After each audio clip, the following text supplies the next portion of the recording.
बिस्मिल्लाहिर्रहमानिर्रहीम। तो last lecture में हम लोगों ने न्यूरल ट्यूब डिफेक्ट्स को डिस्कस किया था। आज हम लोग जाएंगे हाइपोफिजियल डिफेक्ट्स की तरफ। तो हाइपोफिजियल डिफेक्ट्स जो होते हैं हमारी बॉडी में, ये हमारे पास हमारा जो पिट्यूटरी ग्लैंड है उसकी डेफिशिएंसी की वजह से होता है। लाइक हमारी बॉडी में जब भी पिट्यूटरी ग्लैंड में डेफिशिएंसी आएगी तो उसकी वजह से हमारी बॉडी में हाइपोफिजियल डिफेक्ट्स होंगे। तो अब हम लोग मूव करते हैं पिट्यूटरी ग्लैंड की तरफ।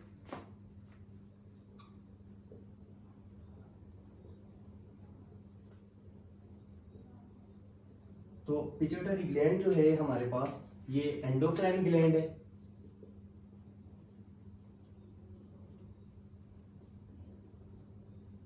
इसका डायामीटर जो है हमारे पास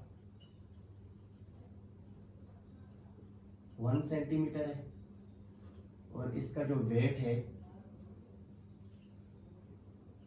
0.5 ग्राम है। उसके अलावा ये जो पिट्यूटरी ग्लैंड है, इस बात को आप अपने माइंड में रखें कि ये ऑलवेज वर्क करेगा with the help of hypothalamus.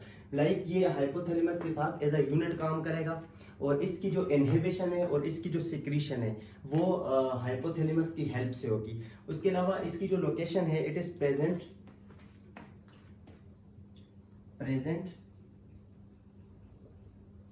In sella turcica, in sphenoid bone,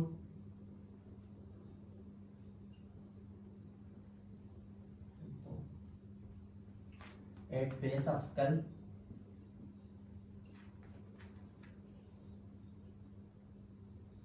below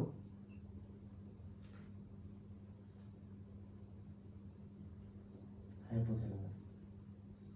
तो इसकी जो लोकेशन है, it is present in sella turcica in sphenoid bone at the base of skull below hypothalamus. उसके बाद अब हम लोग इसे हाइपोफाइसिस भी कहते हैं। पिट्यूटरी ग्लैंड को हाइपोफाइसिस इसलिए कहते हैं कि ये हाइपोथैलेमस के नीचे पड़ा होता है। उसके बाद हमारे पास आता है हाइपोथैलेमस। हाइपोथैलेमस हमारे पास जो है ये ब्रेन स्टेम के थोड़ा सा ऊपर हमारे पास ये पार्ट है। इसको अब हम लोग नेक्स्ट लेक्चर में प्रॉपर डिस्कस करेंगे। प्रॉपर इसकी जो आगे जो एक्सप्लेनेशन है वो मैं आपको इंशाल्लाह नेक्स्ट लेक्चर में बताऊंगा।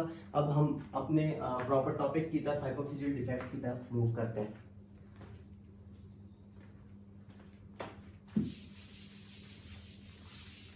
तो हमारे पास जो हाइपोफिजियल डिफेक्ट्स हैं वो हमारे पास 5 हैं। सबसे पहले हमारे पास pituitary dwarfism,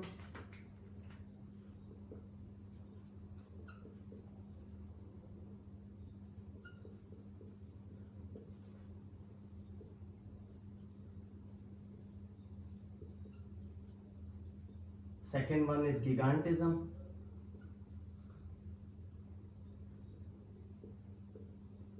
third one is acromegaly,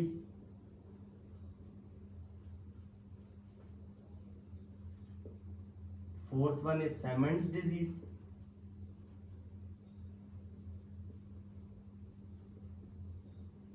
and fifth one is diabetes insipidus।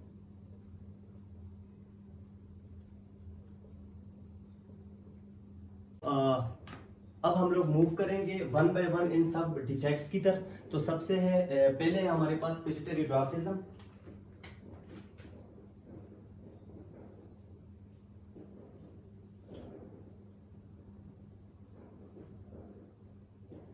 तो पिट्यूटरी ड्वार्फिज्म में हमारे पास क्या होगा कि जो ग्रोथ हार्मोन है उसकी प्रोडक्शन लेस होगी। जब ग्रोथ हार्मोन की प्रोडक्शन लेस होगी तो वो जो चाइल्ड होगा उसका जो ग्रोथ रेट है वो डिक्रीज हो जाएगा। ग्रोथ रेट उसका जब लो होगा तो उसकी वजह से, जब उसका ग्रोथ रेट जो है कम होगा तो उसकी वजह से उसकी हाइट भी लेस रह जाएगी और उसका पोस्चर भी लेस होगा।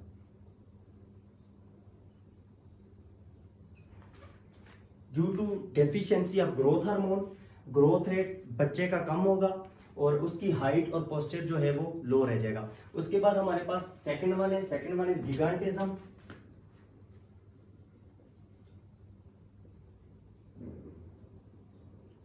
ये भी हमारे पास हाइपोफिजियल डिफेक्ट है और ये हमारे पास it can be characterised by the adenoma, a tumour of pituitary gland. तो ये ट्यूमर की वजह से होगा।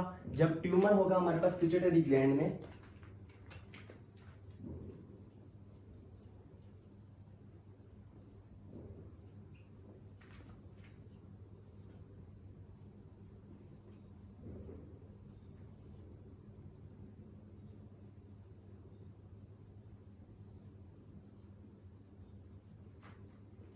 जब हमारे पास पिट्यूटरी ग्लैंड में ट्यूमर होगा तो उसकी वजह से जो है वो बच्चे की जो बॉडी होगी उसमें बहुत ज़्यादा चेंजेस आएंगी। Third one we have acromegaly.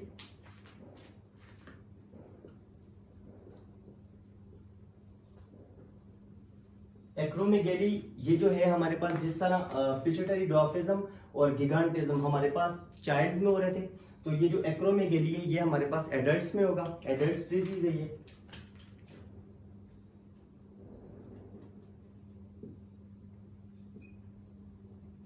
तो इसमें हमारे पास इस तरह से होगा कि जो ग्रोथ हार्मोन है उसकी प्रोडक्शन बहुत ज्यादा होगी, ग्रोथ हार्मोन की प्रोडक्शन इंक्रीज होगी। जब ग्रोथ हार्मोन की प्रोडक्शन हमारे पास इंक्रीज होगी तो वो जो एडल्ट होगा उसकी जो बोन्स हैं उसका साइज इंक्रीज हो जाएगा। उसकी जो लाइक हैंड की बोन्स हैं, hand bones plus feet bones plus face की, इन सब की बोन्स का जो है वो साइज इंक्रीज हो जाएगा। बाकी एग्जांपल के तौर पे मैं साथ आपको पिक्चर्स शेयर कर रहा हूँ ताकि अगर आपको इस चीज से समझ नहीं आ रही तो आपको पिक्चर्स देख के वो चीज क्रिस्टल क्लियर हो जाए। उसके बाद हमारे पास जो फोर्थ वन है वो हमारे पास है डायबिटीज इंसिपिडस।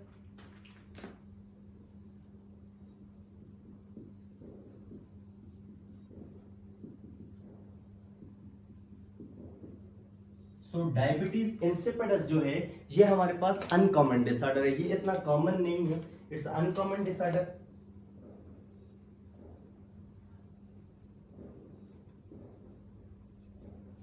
इसमें हमारे पास वाटर इम्बैलेंस हो जाएगा।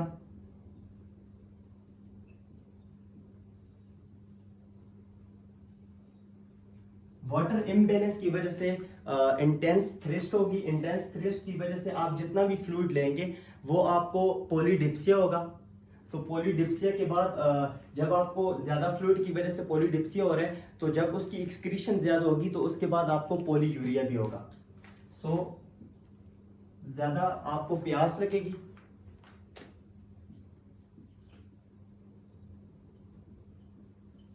और एक्सक्रीशन ऑफ यूरिन भी ज्यादा होगी, पॉलीयूरिया भी होगा।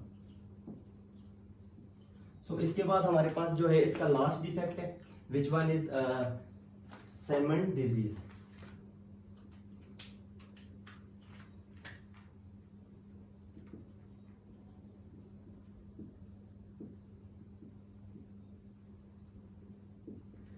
तो सेमन डिजीज जो है हमारे पास it can be characterised by hypopituitarism.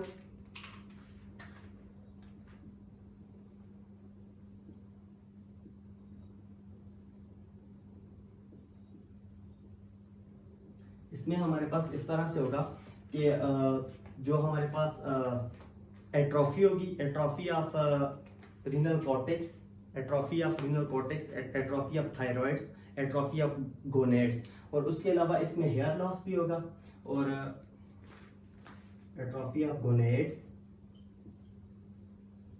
Thyroids और रीनल कॉर्टेक्स।